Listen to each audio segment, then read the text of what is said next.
Do të dëgjoj se çfarë na thot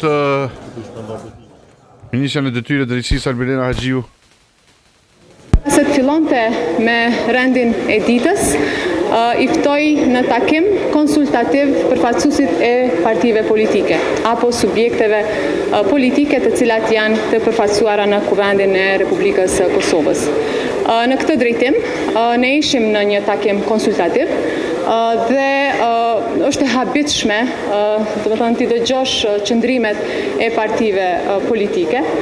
Së pari, LDK-ja tha që kryesuesi I seancës nuk ka të drejtë që të ftoj përfaqësuesit e partive politike në takim konsultativ. Ju lutem ta keni parasysh që me rregullorën e punës Kuvendit debati në seancën konstituive nuk lejohet, pra është I ndaluar dhe theksohet shprehimisht. Duke qenë që ky debat, diskutimi në seancën konstituive është I ndaluar, nuk mundet që të zhvillohet në seancën e Kuvendit. Pra nuk mund të ketë debat të partive politike, të grupeve gjithësisht që ende nuk janë formalizuar, të Kuvendit pra që të diskutojmë aty për situatën aktuale. Duke qenë kështu, ne kemi përshëndetur ftesën e kryesuesit të seancës, ne ishim të pranishëm në këtë takim. AK-ja tha që duhet vazhdojmë aty ku kemi mbetur, por ne nuk mund të vazhdojmë me betimin e deputetëve me që kemi vendim të Kuvendit që nuk I ka verifiku mandatet e deputetëve të Kuvendit Republikës Kosovës. Pra nuk mund të vazhdojmë të betohemi sepse nuk e kemi konsumuar gjithësisht pika e verifikimit mandatit është adresuar, por pra ka vendim që nuk I verifikon mandatet e deputetëve. Në anën tjetër, befasia e radhës ishte PDK-ja që kërkoi dorëheqjen tonë. Pra sërish, Partia Demokratike e Kosovës tha dorëzoni dorëheqjet. Nuk e di çka po presim, apo çka po presin që dalim shesh, që të themi që ne dorëhiqemi nga postet, për këtë e kemi bërë me shkrim, e kemi bërë secili nga ne, e kemi bërë para se seanca konstituive të filloja ditë, pra me 15 prill, dhe për të njëjtën gjë kemi njoftuar edhe Komisionin Qendror të Zgjedhjeve para certifikimit të rezultateve. Në këto rrethana ne nuk e dim se si do të vazhdojmë tutje, por është e qartë që ka tendencë të hapur për të bllokuar konstituimin e Kuvendit Republikës Kosovës dhe për këtë vazhdon të mbahen përgjegjës partitë opozitare. Partitët PDK dhe FDK I referuan në 26 për qeveri. Cili është qëndrimi juaj në lidhje me këtë ne, e para dhe e dyta, nëse këto parti po thonë se për të vazhduar tutje duhet të dorëzojnë tërheqjet formale. A I keni bërë këto tërheqje formale ashtu siç po kërkohet dhe nëse po, aja mund të deponohen të njëjtat edhe në një shërtim tjetër të Komisionit për verifikimin e mandatit të deputetëve dhe të përfaqësuesve. Shini, unë nuk e kam obligim që dorëheqjen me ia dërgu një deputeti.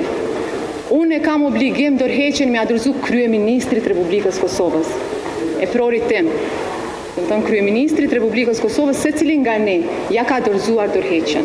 Po ashtu, Kryeministri Kurti e ka dhënë dorëheqjen. Këtë e keni parë. E kemi njoftuar Kuvendin e Republikës Kosovës, gjithësisht kryetarin Konjufca. Dhe ne konsiderojmë që të gjitha obligimet që kemi pasur me kushtetut, me ligj I kemi adresuar. Prandaj edhe jemi këtu për të vazhduar për seancën konstituive apo me seancën konstituive për të parë se cila do të jetë rruga që do ta ndjekim për raportin që nuk ka kaluar, sepse tashmë ka vendim të Kuvendit që nuk I ka verifikuar mandatet e asnjërit prej deputetëve. Ndonse ne e kemi votuar raportin siç e dini, por opozita nuk e ka votuar, si rezultat ky raport nuk ka kaluar, por nuk janë verifikuar mandatet të 120 deputetëve. Jemi në këtë rrethon, ne pritëm që të gjejmë një zgjidhje këtu, që të mblidhet sërish komisioni për verifikimin e mandateve, pra që dërgojmë përfaqësuesit tonë në këtë komision, që të votojnë sërish raportin dhe të vijnë Kuvend, por që këtë nuk e deshi opozita, ata insistojnë që dorëheqjet duhet t'i dorëzojmë. Ne e kemi bërë këtë, e kemi bërë edhe formalisht ashtu siç kërkohet. Probleme për mbajtjen e dokumentit që s'është dorëhequr formale.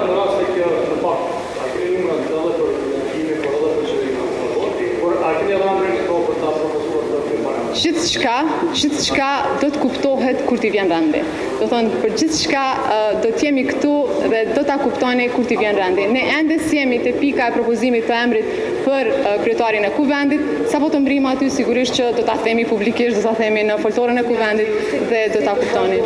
Është në përgjithësinë e kryesuesit të seancës konstituive, ju e dini që seanca konstituive mund të pezullohet, por jo më shumë se 48 orë, jo duhet thirret brenda 48 orëve, prandaj mund vjen shumë keq për situatën e krijuar, por është jashtëzakonisht e rëndësishme dhe kjo duket hapur, që ka një tendencë të hapur të opozitës për të penguar konstituimin e kuvendit. Domethënë kjo është e paprecedent, kjo nuk ka ndodhur në të kaluarën, prandaj edhe e dënojmë si veprim sepse është kundër institucioneve, është kundër themelimit apo konstituimit të kuvendit të qeverisë së re. Faleminderit dhe do të jemi në komunikim, do të jemi unë mendoj që duhet të ketë unifikim Kuvendi i Republikës së Kosovës.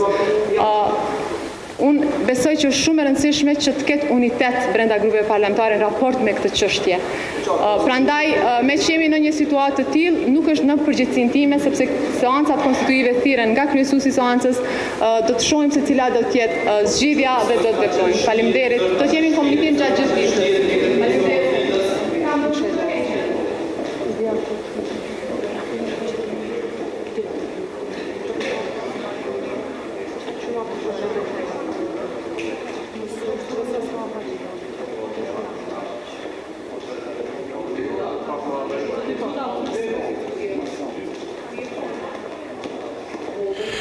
Okej, burime nga brenda grupet parlamentare të subjekteve të dalë nga zgjedhjet më thonë që do të ketë një blokadë të re për 48 orësh, nuk do të vazhdohet